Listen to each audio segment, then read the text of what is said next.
Saya sedang membayangkan sebuah ide yang menurut saya cukup gila dan mungkin banyak dari teman-teman yang tidak setuju. Tapi ide ini harus saya sampaikan karena menurut saya sangat penting dengan kondisi Indonesia dan dunia saat ini. Kita perlu tarik nafas sejenak dan menonaktifkan demokrasi yang malah menggiring kita semua ke jurang kehancuran. Saat ini kita menganut sistem demokrasi dan makin ke sini kita lebih condong ke demokrasi liberal ala Amerika dan Barat. Coba kamu bayangkan, di tengah situasi kemiskinan, goncangan kebudayaan dan rendahnya tingkat pendidikan masyarakat, kita disuguhkan dengan sistem demokrasi liberal yang menekankan persaingan individu dan kebebasan. Hasilnya, ketimpangan antara orang miskin dan orang kaya, dan orang pintar dan berpendidikan rendah semakin menganga lebar. Yang miskin terus miskin dan yang kaya semakin bertambah kaya. Demokrasi mengalami kemunduran secara substansial karena terjebak dalam ongkos politik yang sangat mahal. Akibatnya ruang politik banyak diisi oleh orang-orang kaya yang memanfaatkan kemiskinan masyarakat untuk ditukar dengan uang. Ini fakta loh. Jika kamu punya sedikit waktu saja untuk berbaur dengan orang-orang kecil, sudah lumrah mendengar cerita maraknya politik uang dalam setiap perhelatan pemilu. Ada dari antara mereka yang bahkan menceritakan kejadian itu dengan senang dan menganggap politisi yang gemar bagi-bagi duit itu sebagai pahlawan penolong. Lantas, apa mereka salah? Saya adalah orang yang paling tidak setuju jika menyebut rakyat salah karena menerima atau meminta-minta uang dan sembako. Justru, sistemlah yang membuat mereka terus bahkan semakin miskin sehingga tidak punya posisi tawar yang kuat dalam menentukan pilihan politik. Rakyat dimiskinkan oleh sistem yang membuat mereka mau tidak mau harus menukar suara dengan uang. Sudah bisa ditebak bahwa ongkos politik yang mahal ini pasti akan melahirkan pemimpin yang korup dan tidak pro rakyat. Partai politik yang seharusnya mengedukasi masyarakat malah terjebak dalam pragmatisme akut yang hanya berpikir meraih kekuasaan, uang, dan kenikmatan tubuh. Lantas, siapa yang salah? Apakah rakyat atau politisi?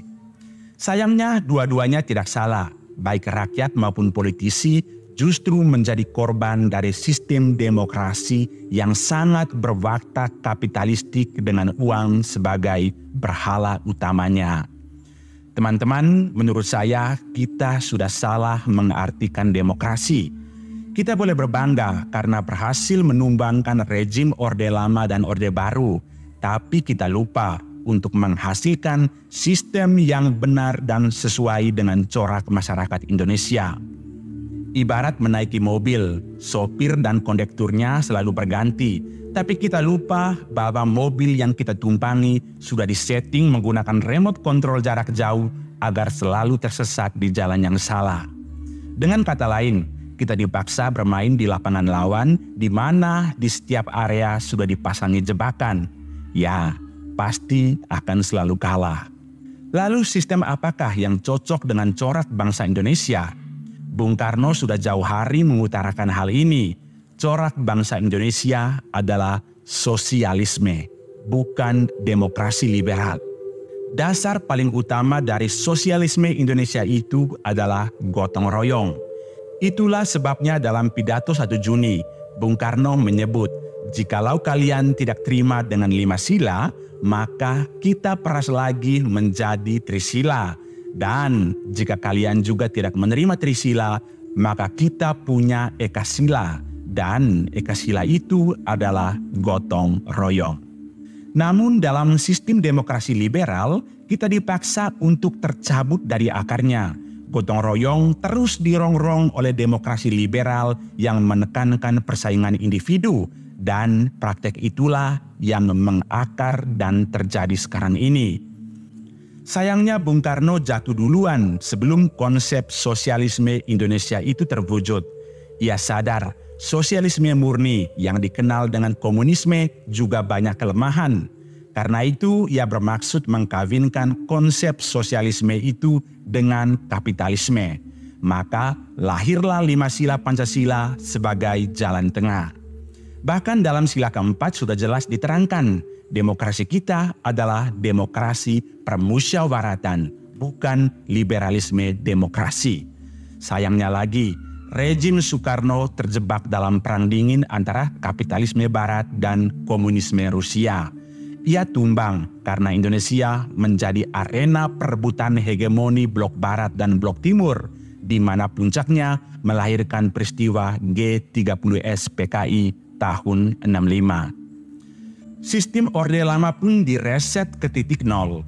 Konsep dan penerapan Trisakti Bung Karno, kedaulatan di bidang politik, berdikari di bidang ekonomi dan berkepribadian secara budaya seakan lenyap. Padahal, jika hal ini dijalankan, maka pasti rakyat sudah pintar dan sejahtera. Kita pun bisa siap menghadapi dinamika globalisasi dan mampu bersaing dalam sistem demokrasi liberal. Hal ini diperparah lagi dengan kehadiran rejim Soeharto. Soeharto membuka keran investasi asing di tengah Trisakti Bung Karno yang belum dijalankan secara matang. Inilah titik awal kehancuran Indonesia. Kita belum berdikari secara ekonomi, tapi dipaksa untuk bersaing dengan investasi asing yang makin menggurita dalam setiap sendi kehidupan kita. Di saat yang sama, Soeharto gencar meminjam uang untuk pembangunan fisik, tapi lupa membangun budaya atau manusianya.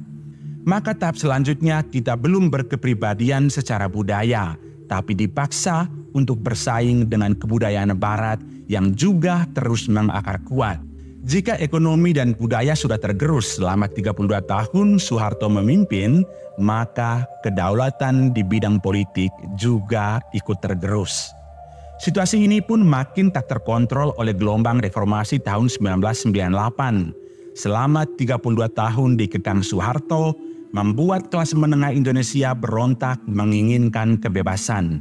Alhasil, Soeharto tumbang dan keran kebebasan dan persaingan dibuka lebar di tengah situasi kemiskinan dan kemelaratan rakyat. Demokrasi pun semakin liberal dan kapitalistik. Jurang kemiskinan makin menganga dan kita terus memaksakan diri kita hidup dalam sistem tersebut. Menurut Anda, apakah ini yang dinamakan dengan sebuah kemajuan atau malah kekonyolan? Kita sudah salah. Negara ini tidak akan maju jika berkembang dalam sistem demokrasi saat ini. Kita butuh jeda sejenak, butuh menarik nafas sebelum kita terus berlari tak karuan di lapangan lawan, lalu pada akhirnya mati kehabisan nafas sebelum Indonesia genap 100 tahun pada 2045. Karena alasan inilah yang membuat saya membayangkan untuk menonaktifkan sistem demokrasi liberal untuk sementara. Kita bangun kembali Trisakti Bung Karno, tapi dalam konsep demokrasi terpimpin di bawah pimpinan Prabowo Subianto. Teman-teman, kita sudah terlalu jauh berlari tanpa tujuan. Saya sendiri pun butuh tarik nafas untuk melanjutkan konten ini. Terima kasih sudah menonton sampai detik ini dan sampai jumpa di konten selanjutnya.